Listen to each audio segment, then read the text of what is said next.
জোর বৃষ্টিটা নামলো। হ্যাঁ মা, আর কি জোর ঝড় বইছে। হ্যাঁ, বন্ধ জানলা দরজায় কেউ ধাক্কা দিচ্ছে লাগছে। বৌমা, বড় ভয় হয় এই বাড়িটা নিয়ে। বাড়িটা সেই তোমার শ্বশুর মশাই কবে করিয়েছিলেন, তারপর থেকে এতে হাতই দেওয়া হয়নি। হ্যাঁ, যেভাবে চাঙড় খসছে বিভিন্ন জায়গা থেকে, কোনোদিন না বড় কোনো বিপদ হয়। রবিকে বলো না অল্প অল্প করে টাকা জমিয়ে সিমেন্ট বালি কিনে ঠিক করতে। ও তো রাজমিস্ত্রি, ওদের অনেক কৌশল জানা আছে। কিছু মনে করবেন না মা, বাড়িটা আপনার বড় ছেলেরও। সব দায়িত্ব যদি ওরই হয়, তাহলে বড় ছেলেকে বলুন ঘর খালি করে দিতে। মা দেখো, আমার অঙ্ক বইতে জল পড়লো। ই বাবা, গেল রে। এই নে বালতিটা পেতে দে ওখানে। তুমি মিছি মিছি রাগ করছো বৌমা। আমরা যেহেতু এখানে থাকি, তাই ক্ষতি আমাদেরকেই ভোগ করতে হয়েছে। না জানি আগামী দিনে আর কি কি হতে চলেছে।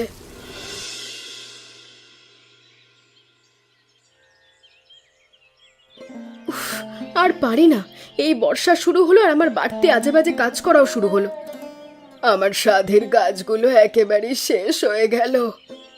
আমার আজ অনেক পরীক্ষা, চারদিকে যেন তাণ্ডব হয়েছে। যাব কি করে আজ? কিন্তু আজ যে আমাকে স্কুলে যেতেই হবে। বাড়িটাকে বিক্রি করে দেওয়ার কথা কতবার আপনার ছেলে বলেছে, তাহলে তো আর এই ঝামেলাগুলো পোহাতেই হতো না। এই ভিটেটা তোমার শ্বশুর মশাইয়ের শেষ স্মৃতি। তিনি যাবার সময় যে আমার হাত দুটো ধরে বলেছিলেন এ রক্ষা করতে। আমার প্রাণ থাকতে কি করে বেচি? না না, আপনাকে বেচতে হবে না। এই হাড় ভাঙা খাটুনি খাটতে খাটতে যখন আমি মরবো, আপনার ছেলে তার মেয়েকে নিয়ে এমনি এখান থেকে চলে যাবে। তখন আপনি জখ হয়ে আপনার ভিটে সামলাবেন।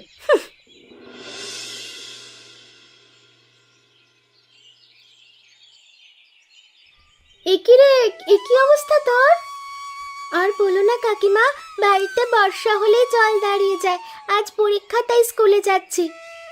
তা তোর বাবা তো রাজমিস্ত্রি, একটু বাড়িটাকে মেরামত করতে পারছে না? বাবা তো সময় পায় না বাড়ি আসার, শহরে অনেক কাজের চাপ।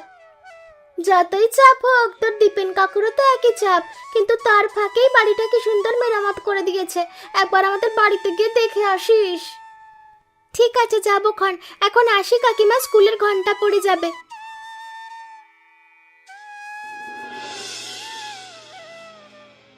কি ব্যাপার পিয়ালি, আজ কেমন উদাস কেন? বাড়িটার কথা ভাবছি। যত বছর এগোচ্ছে বাড়িটার অবস্থা ততই খারাপ হচ্ছে। কেন, কি হয়েছে? এতদিন শুধু চাঙড় খসে পড়তো, এখন তো ছাদ থেকে জল চুইয়ে পড়াও শুরু হয়েছে। আমার অঙ্ক বইটা কাল জল পড়ে কত ভিজে গেছে জানেন স্যার। সে কি, তা বাবাকে বলে এবার ওটাকে মেরামত করবার ব্যবস্থা করতে হবে তো। বাবা তো সময়ই পায় না বেশি দিন এখানে থাকার। তবু এবার এলে বলবো, তবে বাবা হয়তো আমাদের নিয়ে এখান থেকে চলে যাবে, তেমন কথাবার্তাই শুনছিলাম।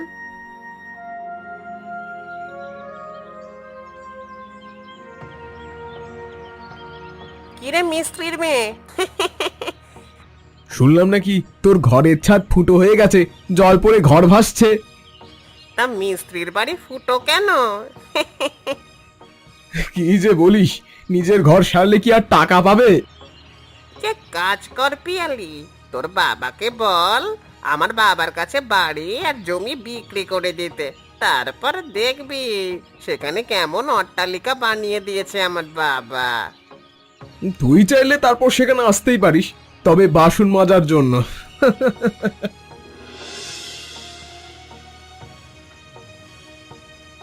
জানো মা, আজ আমি যখন স্কুল থেকে ফিরছিলাম, তখন রাস্তায় সেই বদমাস ছেলেটার সঙ্গে দেখা।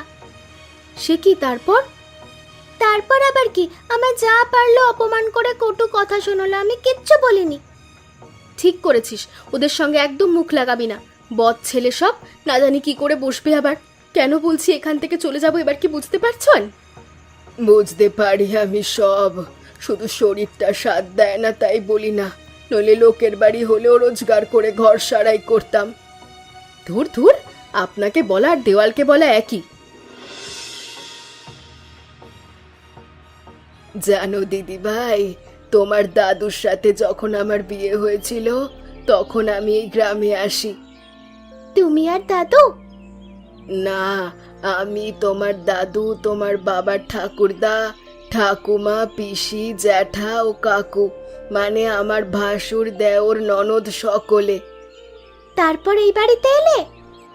না, তখন সদানন্দদের বাড়িতে আমরা ভাড়া থাকতাম। ওর বাবারও তখন বিয়ে হয়নি, ওদের অনেক বড় পরিবার ছিল। তাহলে এই বাড়িটা? তারপর অনেক পরিশ্রমের পর তোমার দাদু আর বাবা মিলে এই জমিটা কিনলো। তখন তোমার বাবার 2 বছর, আমার শ্বশুর মশাই গত হলেন। তারপরেই বাড়িটা দাদু বানালো? হ্যাঁ, কত পরিশ্রম, কত কষ্ট, কত অপমানের পর যে এই ভিটে তোমার দাদু বানিয়েছেন, সেটা আমি কোনোদিনও ভুলবো না। আমি তোমার কষ্ট বুঝি ঠাম্মা। আমি চেষ্টা করব যাতে এই বাড়ি বিক্রি না হয়ে মেরামত হয়। তুমি পারবে দিদি ভাই? দেখি না তোমার আর দাদুর কষ্টের সম্পদকে রক্ষা করতে পারি কিনা।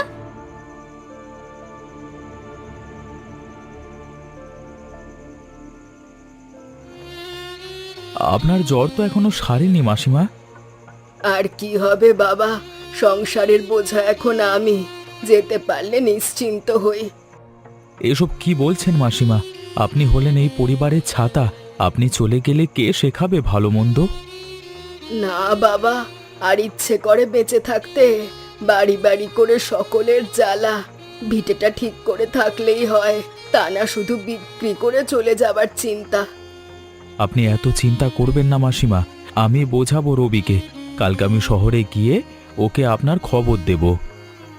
জানো বাবা দীপেন, হয়তো আমারই কোথাও ভুল হলো, ছেলে দুটোকে মানুষ করতে পারলাম না। তোমার মতো ছেলে হলে কি আর এমন দুর্ভোগ হয়? সবই কপাল। কি বলছো দীপেনদা? মায়ের অসুস্থতা কবে থেকে? চিন্তার কিছু নেই, আমি ডাক্তার ঘোষালকে খবর দিয়েই ট্রেনে উঠেছিলাম। আশা করছি আজকে উনি দেখে যাবেন একবার। সবে তো 2 দিন হয়েছে, সেরে যাবে, চিন্তা করিস না। আমি আজই যাব গ্রামে।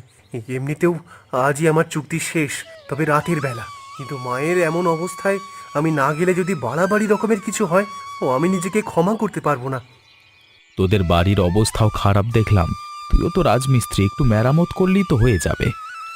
তুমি তো জানোই আমায় একটা ঘর ভাড়া নিয়ে থাকতে হয়, তারপর খাওয়া খরচটাও লাগে।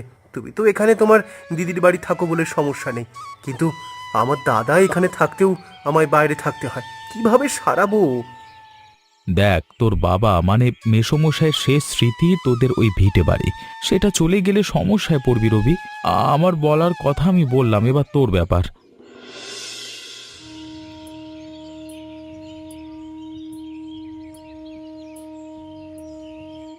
ঘরে ভীষণ ড্যাম্প, এই অবস্থায় ওনাকে একটু ভালো ঘরে রাখলে ভালো হতো। সিজন চেঞ্জের জ্বর, বুঝলে কি না, কয়েকটা দিন ভোগাবে। তবে ঘরটা ঠিক করার বন্দোবস্ত না করলে কিন্তু শরীর আরো খারাপ হতে পারে। আমি চেষ্টা করব ডাক্তারবাবু। আমি ওষুধ লিখে দিলাম। স্টেশনের সামনে যে ওষুধের দোকানটা আছে সেখান থেকে পেয়ে যাবে। 3 দিন খাওয়াও, যদি ঠিক না হয় জানিও। এ নিন ডাক্তারবাবু আপনার ফিসটা। তুমি তো এখানে থাকো না, 3টে মেয়ে মানুষ সেখানে একলা থাকে, তারপর ঘরের এই অবস্থা। পারলে কিছু ব্যবস্থা করো। হ্যাঁ, আমি চললাম।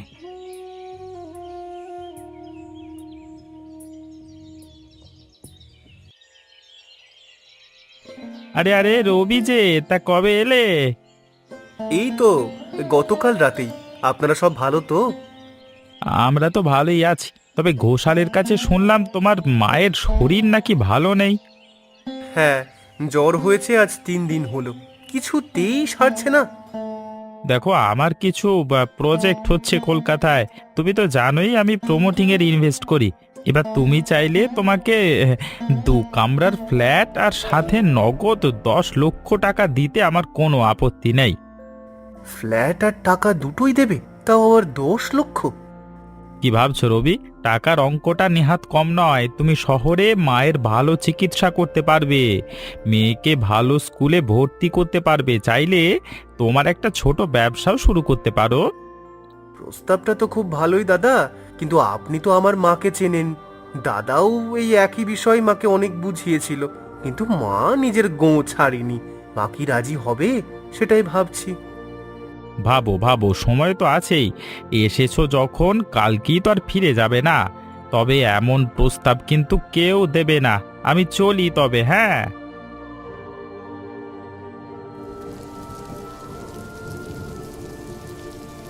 মা, ওঠো, খাবারটা খাও। কেন মিছিমিছি চিৎ করছো বলো তো? শহরে গেলে তুমি সুস্থ থাকবে, ভালো থাকবে। ছাড় না রবি, কেন বলছিস এসব কথা? আমি ভালো আছি। না, ভালো নেই। তুমি একবারও ভেবে দেখেছো কেন দাদা বৌদিরা বাবা মারা যাবার পর এখান থেকে চলে গিয়েছিল? কারণ ওরা স্বার্থপর ছিল। না, ওরা ভালো থাকবে, বুবাইকে ভালো স্কুলে পড়াবে বলে চলে গেছে। নিজের ভালো চাওয়া কি খারাপ মা? আমি বেঁচে থাকতে এই বাড়ি বিক্রি হতে দেব না। তোর কিছু বলার আছে? না, এই নাও ওষুধ খাও। দেখলে তো আবার জল পড়ছে। সরে বসো, বালতি পাততে হবে। এই জন্যই বলছি বাড়ির মায়া ত্যাগ করো মা। জানেন স্যার, বাবা নতুন কারখানা করবে এখানে। তাই নাকি? তা কিসের কারখানা করবেন শুনি? রাসায়নিক সার, কীটনাশক আর হাইব্রিড বীজের। এগুলো দিয়ে কি হবে? কি আবার ব্যবসা হবে মোড়ল কাকা? এই আপনার ও আমাদের জন্য বাবা ভালো জিনিস আনবে বিদেশ থেকে। কারণ বাবা বলছিল এগুলো দেওয়া সবজি ফল খেলে নাকি মানুষের ইমিউনিটি কমে যায়, মানুষ খুব তাড়াতাড়ি রোগগ্রস্ত হয়ে যেতে পারে। বুঝলাম। তা কার জমি নিয়ে করবে বাবা?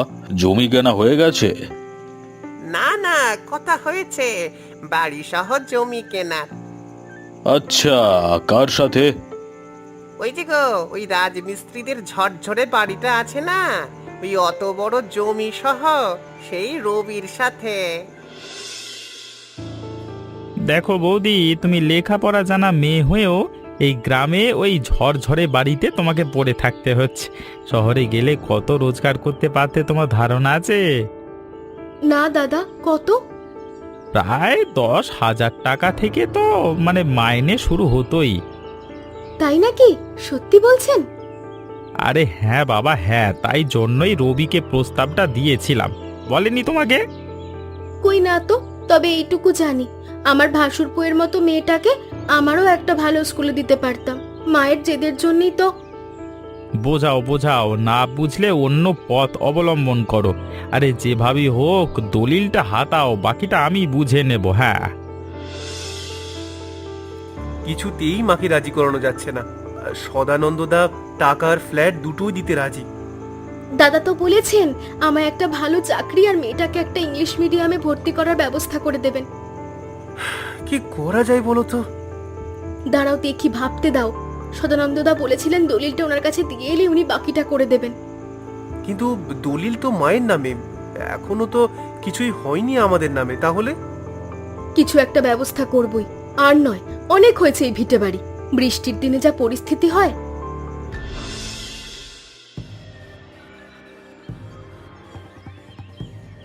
কিরে মিস্ত্রির মেয়ে, স্কুলে পড়ে কি হবে কি? তার থেকে বরং তুই আমার পাটা টিপে দে, বুঝলি? আমার পথ ছাড়ো, আমাকে স্কুলে যেতে দেরি হয়ে যাচ্ছে। আর কতদিন এই স্কুলে পড়বি? সদানন্দ কাকু খুব শিগগিরই তোদের বাড়ি দখল করে নেবে। তখন মিস্ত্রির মেয়ে মিস্ত্রি বাবার সাথে শহরে গিয়ে ইট বাবার কাজ করিস।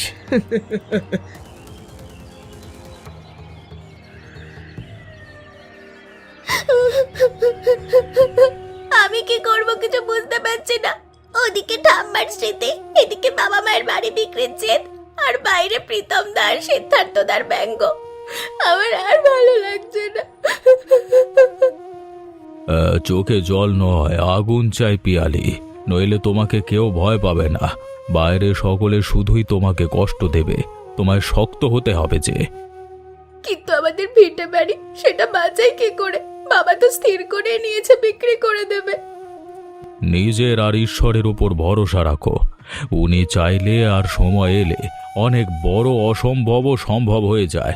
যাও যাও, এখন বাড়ি যাও, ভেঙে পড়লে চলবে না পিয়ালি। ওরা দলিলটা হাতাতে পারলেই আমার খেলা শুরু হবে। ওদের টাকার লোভ দেখিয়ে ঘর থেকে বের করব, তারপর সব মিটে গেলে গ্রাম ছাড়া করব। হ্যাঁ, তার মানে বাবা, তুমি ওদের শহরে ফ্ল্যাট দেবে বলেছিলে, দেবে না? দূর, সেটা কে দেয়? ওটা তো শুধু লোভ দেখানোর জন্য ছিল। আমি কি এতই বোকা? ওদের টাকা ফ্ল্যাট দিয়ে টাকা নষ্ট করবো? হ্যাঁ, তার মানে তুমি বিনা পয়সায় বাড়িটা দখল করবে, ওদের উচ্ছেদ করবে? শোনো, বোকা আর নিরীহ লোকেদের জন্য এই দুনিয়াটা নয়। আর এখানে যাদের বুদ্ধি আর বল আছে, ক্ষমতা তাদের কাছে আপনা হতেই চলে আসে, আর সেটাকে যে কাজে লাগাতে পারে সেই হয় আসল রাজা।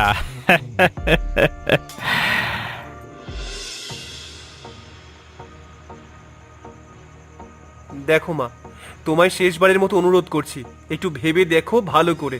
আচ্ছা, তুমি কি আমাদের ভালোবাসো না? তুমি চাও না আমরা ভালো থাকি? কেন ভালো চাইবো না? আমি যে তোর মা, তোর দাদা আর তুই চাইলে কি এই বাড়িটা ঠিক করে নিতে পারিস না? কেন পারবো না? কিন্তু তুমি বলো মা, কোনটা ভালো? শহরের নিকাশি ব্যবস্থা ভালো, সামনেই দোকান বাজার, স্বাস্থ্যকেন্দ্র, স্কুল, কাজের কত সুযোগ সুবিধা। আর এখানে কোনটা ঠিক আছে বলো তো? বাড়ি সারাই করে নিলেই সব ঠিক হয়ে যাবে, এটা অপচয় নয় কি? মা, যুগ বদলাচ্ছে, তালে তাল মিলিয়ে যদি আমরা না চলি তবে কোনোদিন কোনো উন্নতি করতে পারবো না। আপনি একবার পিয়ালির কথা তো ভাবুন। বলো তো দিদি ভাই, এটা কার ডায়েরি? কার? তোমার? না, তোমার ঠাকুর দাদার। জানো, উনি বলতেন বাড়িঘর সন্তানের মতো, তাকে যত্ন করে গড়তে হয়, আবার যাতে খারাপ না হয় সেদিকেও খেয়াল রাখতে হয়। খারাপ হলে তাকে মেরামত করে বাসযোগ্য করে তুলতে হয়। এই ডায়েরিতে এসব লেখা আছে? হ্যাঁ তো, সন্তানকে যেমন খারাপ হলে ফেলতে নেই, হাজার প্রতিকূলতা এলেও আঁকড়ে ধরে রাখতে হয়, বাড়িকেও তেমন করেই ধরে রাখতে হয়। গাছের শিকড় কখনো এক জায়গা থেকে ছিঁড়ে আরেক জায়গায় রোপণ করা যায় না। বাড়ি যে বট গাছ।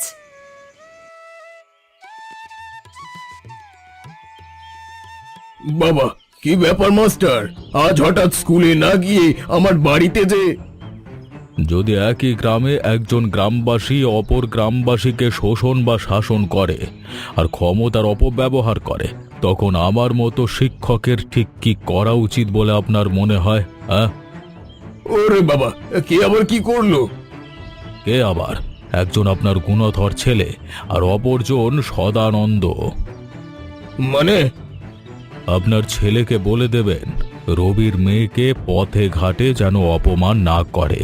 আপনার সম্মানের জন্য আমি ওকে এখনো কিছু বলিনি, তবে আপনি শাসন না করতে পারলে আমাকে বাধ্য হয়ে লাঠি হাতে তুলতে হবে। আপনি শান্ত হন মাস্টার মশাই, আমি দেখছি বিষয়টা। তবে সদানন্দ গ্রামের উন্নয়নের জন্য আলাদা করে ডোনেশন দেয়, তা তো আপনি জানেনই। ওনাকে কি বলি আর কি করে বলি সেটাই ভাবছি। কিছু কথা আমারও কানে এসেছে, প্রীতমের থেকেই শুনেছি, কিন্তু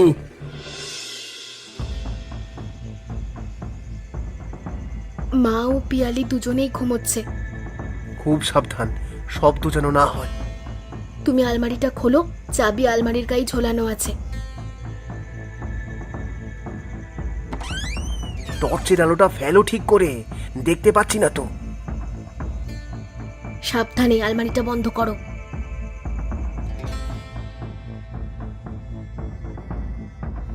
এই নিন বাড়ির দলিল। বাহ, এ তো দারুণ ব্যাপার। কালকে ভালো দিন আছে, আজ তো বৃহস্পতিবার। আজকে আমি লক্ষ্মীকে কারোর হাতে আবার দিই না। তুমি কাগজে সই করে দাও, কালকে আমি টাকা আর আমার শহরের সেই লোকটা নম্বর দিয়ে দেবো যে তোমাকে ফ্ল্যাটে নিয়ে যাবে। তোমরা কালকে তাহলে তৈরি থেকো। হ্যাঁ, নিশ্চয়ই, আপনি ছিলেন বলে অনেক উপকার হলো। পিয়ালির স্কুল আর আমার চাকরির কথাটা মাথায় রাখবেন দাদা, আপনিই ভরসা। হ্যাঁ হ্যাঁ, কেন নয়। কথা যখন দিয়েছি সে নিয়ে কোনো চিন্তা করতে হবে না বৌদি। বাহ, তোমরা তৈরি হয়েই গেছো দেখছি। হ্যাঁ দাদা, বলছি টাকাটা? টাকা? কিসের টাকা? কালকে টাকা দিলাম তো। তাছাড়া তোমার সই করা কাগজও তো আমার কাছে প্রমাণ হিসেবে আছে। এসব কি বলছেন দাদা? আমরা তো পথে বসে যাব, দয়া করুন টাকাটা দিয়ে দিন। দেখো বৌদি, সম্মান করি মানে এই নয় যে তোমরা যা খুশি তাই বলবে। হ্যাঁ, দলিল আমার কাছে আছে মানে টাকা তোমরা পেয়ে গেছো। হ্যাঁ, ওই দেখি দলিলটা। এ কি মাস্টার আপনি? যখন অশিক্ষা মাথা তোলে তখন শিক্ষককে হাতে লাঠি ধরতেই হয়। এইসব আপনি কি বলছেন? এই দেখুন দলিল আমার কাছে। এতে মাসিমার নাম আছে, মাসিমার সই কই? আদালতের শিলমোহরই বা কোথায়? তোমায় জালিয়াতির চক্রান্তে যেন আমি জেলেও পাঠাতে পারি জানো। আর আমাকে ক্ষমা করে দিন মাস্টার, ক্ষমা করে দিন। আমি এই বাড়ি আর জমির লোভে অন্যায় করে ফেলেছি। ক্ষমা আমার কাছে নয়, মাসিমার কাছে যাও।